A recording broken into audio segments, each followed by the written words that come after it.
After the creation of the legendary Dragon Ball Z Budokai 3, series producer Daisuke Uchiyama was looking for a new way to expand the gaming landscape for the Dragon Ball Z franchise. During a fated conversation with his colleague Ryo Mito, they discussed how they wanted to truly take the franchise into the third dimension, with not only the characters but also the battle stage going 3D, a Dragon Ball Z game that finally made it possible to engage in three-dimensional battles. Initially, the working title was Super Sensei Gekitoden. However, this title too closely resembled those of the previous games, prompting the team to seek a way to make it stand out. They brainstormed words closely associated with Dragon Ball. The phrase shouted by Hironobu Kageyama at the end of the anime's theme song proved to be particularly memorable, leading them to incorporate it into the title. And thus, the Dragon Ball Z Sparking series was born, or as it came to be known internationally, Dragon Ball Z Budokai Tenkaichi.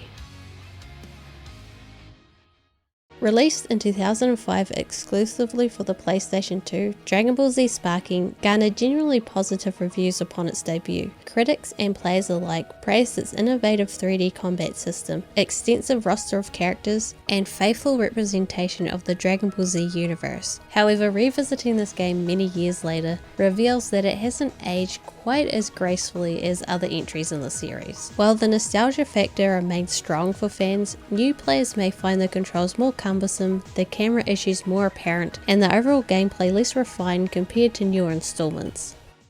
The transition from a side-on fighter to a 3D arena brawler for the Dragon Ball franchise is something akin to many franchises transitioning from 2D to 3D, as in, it didn't go that well. I think we can all relate to the situation of finding stuff that we're first trying out to be kind of difficult. And that's pretty much what Sparking suffers from the most. Everything is so new and it doesn't get it quite right, and it makes the whole experience feel very janky. Every aspect of the controls just don't feel quite right.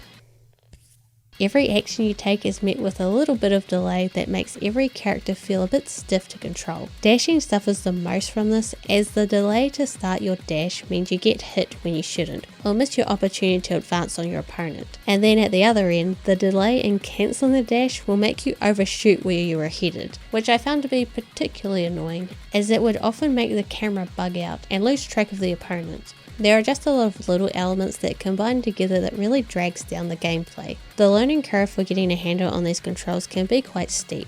Since this is the first entry into a new series with a completely unique control scheme to anything seen in a Dragon Ball Z game so far, the tutorial is essential to get right. Well, the devs obviously didn't see it that way, as this is one of the most boring tutorials I've ever had to play through. And I say play very loosely in a sense. It reminds me a lot of those health and safety courses you have to take at a new job, where they'll shove you in front of a computer to watch some awkward videos because the people in them are clearly just some random employees that were there at the time. These not actors poorly act out scenarios that would never happen that way, because this is real life, not a scripted event. Afterwards, you take a quiz to make sure you learned whatever the hell it was they were trying to convey. The tutorial is very much like that, except somehow worse because there's no quiz at the end. What is she talking about? The game just expects you to read through all of these and remember it all. There are no gameplay elements to make sure you can actually do the actions they're trying to explain. The best way I think to do it is to read through the basic controls and then go and play some of the story mode.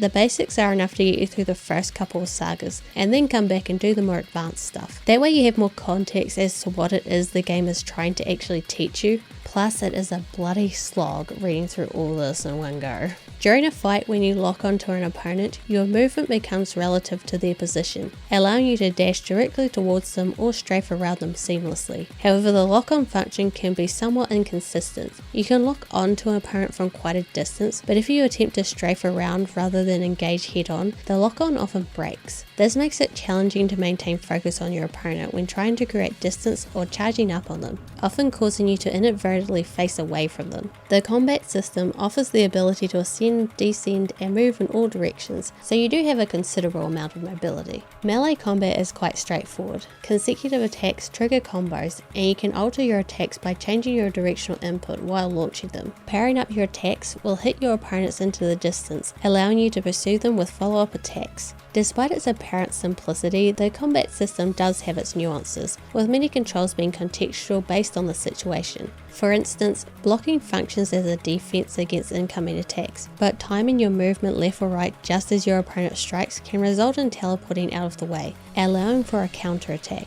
This layer of complexity ensures that mastering the combat system requires both and strategic input, making battles more engaging than they may first seem. This game put a surprising amount of detail into the lock-on system. It's almost like they thought that there would be more of an emphasis on searching and chasing down your opponent than there turned out to be. In the bottom right corner of the screen there is a radar that will give you a vague idea as to where you are in reference to your opponent. Depending on what type of character you're playing and who you are facing will affect how this radar works. For example, characters like Goku and Krillin, and basically all of the Earth's fighters, are able to sense ki, so even if you don't know exactly where your opponent is, when searching there will be a faint white circle on the radar that will show you roughly where they are. For characters that rely on scouters, it works a bit different, as their opponent's exact location will always be visible on the radar, unless they get damaged enough to where their scouter breaks. Then they are shit out of luck and have to rely on their eyes. I mean, what a tragedy is that? I think that's pretty cool that they harmonized the battle damage mechanic with the radar. It's a nice little detail, and it really is the details like this that have made this series so beloved over the years. Then there is of course the androids that don't show up on the radar at all, and a few other details lock-on systems implement. It's just a shame that none of these really make much of a difference in battle, since the camera is so atrociously bad that any form of lock-on becomes unreliable. This lock-on system deserves a better camera. The way they set it up, it almost seems like at one point the devs intended the player to be able to manually control the camera, or at the very least have more control than what we got in the finished game. The camera is honestly the worst aspect about this game. It's not like it messes up every once in a while, it's a constant struggle. It gets stuck in the environment, it often zooms in way too close so you can barely tell what is going on. At the beginning of fights it focuses so much on your character's back that you can't even see your opponent half the time. It will also swing around your camera, which can be very disorientating. Hello, everyone. Do you see that? Freaking camera. Characters have their own supers and ultimates that they can perform. In this game they are called finishing and super finishing moves, but they are basically the same concept. They require ki to use, and most of them come in the form of some sort of ki blast. Characters do share some of these attacks, but there are a few that are unique to each character. These are the most powerful attacks in the game, which is reflected by the flashy animations that go along with them. Sometimes the animations can be a bit long, but for the most part they do a good job of showing off the fighting spectacle that Dragon Ball is known for, and not ruining the pace of fights. I think the biggest misstep they made with these attack animations is that with some of the more powerful characters, their finishing moves have the screen fade to white for a few seconds. The gameplay does not pause when this happens, even though it is impossible to see. This gives your AI opponent a huge advantage, since you can't tell what's going on. And this doesn't just happen when the opponent hits you with one of these attacks, this happens when you use them as well. Essentially you get punished for using your finishing move, even when using it correctly. There is another type of attack that you can use in battles called favourite moves. Instead of consuming ki, they will use your stock of favourite gauge. The amount of stock consumed varies depending on the favourite move type performed. The favourite gauge automatically stores up over time. When it fills, you will gain a stock. You can have a max of 3 stocks at a time, and are great backup techniques when you don't have enough ki. Their direct damage is not all that great compared to finishing moves, but there are many that have buffing effects. When you have one favourite move stock and you keep charging till your ki gauge is completely filled, you will enter Max Power Mode, which sounds like a setting on a hairdryer. In the Japanese version, this mode is called which sounds like a setting on a hairdryer when you drop it in the bathtub. This mode allows you to use moves such as the Hyper Smash, that is great for knocking your opponent back and cannot be guarded against. Also well in Max Power Mode. You can use any attacks that consume ki, as much as you want, aside from finishing or super finishing moves, because that would be way too overpowered and also way too much fun. Instead, using either of those move types will cause your character to end Max Power Mode. Considering this is the feature that the game is named after, it's a little bit underwhelming. While Dragon Ball Z Sparking combat may not stand out as being exceptional on its own, it deserves recognition for its role in the series' development. It provided a foundation upon which better and more refined gameplay mechanics were built. The story mode in Dragon Ball Z Sparking is called Z Battle Gate. When starting up the mode, Mr. Popo will meet you at the gate and will guide you through the story. Well, not really. He will just be in the corner of the screen when selecting which Z gate you want to enter. If you couldn't already guess, the Z gates will allow you to enter certain points in the Dragon Ball timeline and fight in some of the most iconic fights in the series, and some more of the overlooked ones too, and even some what if scenarios. Actually, there's a shit ton of what if scenarios that you can unlock in this game. Sparking has you progress through the story in an interesting way. It is both linear and non-linear at the same time. I know that doesn't make sense, but trust me, it kinda does. Each battle gate has a completion percentage, but you do not need to get 100% in order for the gate to be counted as being cleared. Instead, there are key fights within each gate that you must do to be able to progress. The game doesn't tell you outright exactly which fights these are, but if you are familiar with the source material, you will probably be able to guess. However, you will need the 100% battle gates to unlock new ones. A nice little change of pace for this particular story mode is that you have the choice between starting with the Saiyan Saga, Frieza Saga, Android Saga, or the Majin Buu Saga. This is excellent for player choice, but it also comes with a downside. It makes the difficulty curve a bit all over the place when first starting out. Despite this, I think the trade-off is well worth it, as it also has the added benefit of letting you jump around a bit if you're having trouble with some fights. This does make the story incomprehensible if you play it that way, but in all honesty, the storytelling in this game is so bad that it clearly was not the focus. At the beginning of each battle gate that you enter, there is a narration that will play, roughly explaining what is going on, and once you reach the end of the battle gate, there will be another bit of narration that acts as an epilogue. Aside from these text scrolls, there are also the interactions that you have with your opponent before and after a fight. These kind of help to clarify the plot a bit, but not in any meaningful way. They are just enough to set up the fights, and that's about it. They are so dull, and the game's presentation doesn't really do anything to alleviate the lackluster storytelling. Dragon Ball Z Sparking definitely suffers from the first game syndrome when it comes to the presentation. Even though it came out a year later than Budokai 3, it does not look as good. And yes, I do know now that this was made by completely different developers who essentially had to start from scratch. But as a kid, all I thought was, why does this look worse?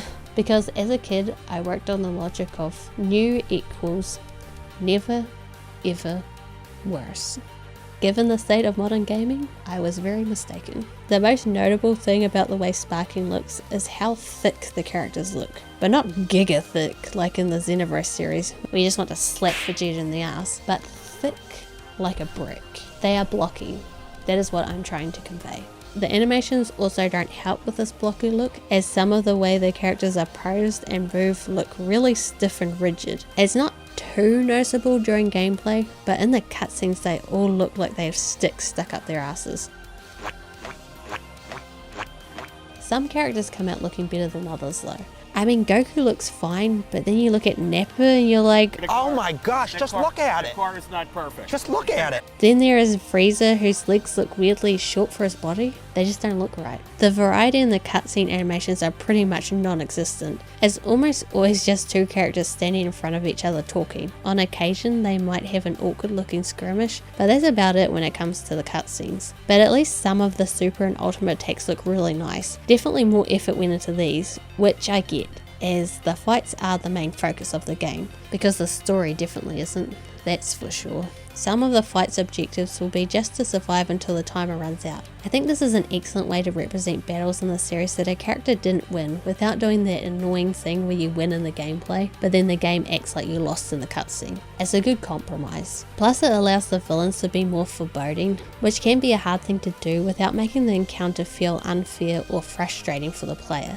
There is also an objective where you have to defeat your opponent with a certain attack. The attack will usually be the move that they were originally defeated with in the source material. If you do not meet the requirements but still defeat the opponent, the game will act out the victory cutscene, but the stage will not be counted as being cleared and you will not get any rewards. Even though this can be annoying sometimes, it is a way that Sparking is retelling the Dragon Ball Z story through gameplay, and I can respect that. When playing Z Battlegate, you will often have multiple fights against the same opponent, with you taking control of a different character as you are playing the fight from their perspective, such as the fights with the Cybermen in the Saiyan Saga or the Cell Jr. fights. What's great about how Sparking has structured these fights is that you can play from all of the characters' perspectives if you like, or you can just do one and the game allows you to move on to the next story segment. This is great since you don't have to fight the same opponent multiple times in a row, and you can just go back to clear up the fights later if you want. Not only does this help with the pacing of the main story campaign,